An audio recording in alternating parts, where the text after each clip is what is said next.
In today's video, I'm going to teach you how to organize chats in Perplexity AI. By the end, you'll have a simple system to keep your conversations tidy, easy to find, and ready to pick up exactly where you left off. Start by opening the official Perplexity AI website and logging into your account. Once you're in, look to the left sidebar. That's where your chat history lives. This panel is your command center, so we'll make it work for you instead of against you. Next, give your existing chats clear, descriptive names. Hover over any chat title, click the three dots, and choose Rename Thread. Replace the default title with something that tells you what's inside at a glance. Think project, topic, or goal. For example, if you're researching search optimization, you might add the main topic and the specific task. By the way, if you need it, there's a direct link to the official Perplexity AI website at the top of the description so you can jump right in. To take this further, use consistent naming to group related chats by topic. A simple prefix can keep everything aligned.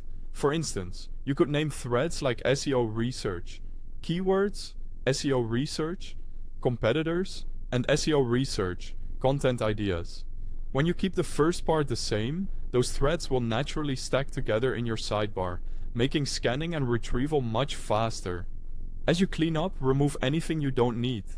Click the three dots on a thread and select Delete Thread to clear out clutter. Before you delete, do a quick check to make sure you won't need that conversation again. Going forward, make organization part of how you start a chat. Lead with a structured prompt that clearly states the context and purpose, such as project, SEO research, task, gather long tail keywords. This not only helps Perplexity give better answers, it also makes the chat easy to recognize later. When you're ready to continue work, just click any save chat to revisit the conversation. Everything is there for you to review, refine, or extend, so you never have to restart from scratch. Finally, keep your sidebar clean with regular reviews. Every so often, scan your list, rename anything unclear, group threads with consistent titles, and delete the noise. A few minutes of maintenance goes a long way for productivity. That's it. Simple steps that make a big difference. If you found this helpful, grab the website link at the top of the description, get organized, and streamline your workflow. Thanks for watching.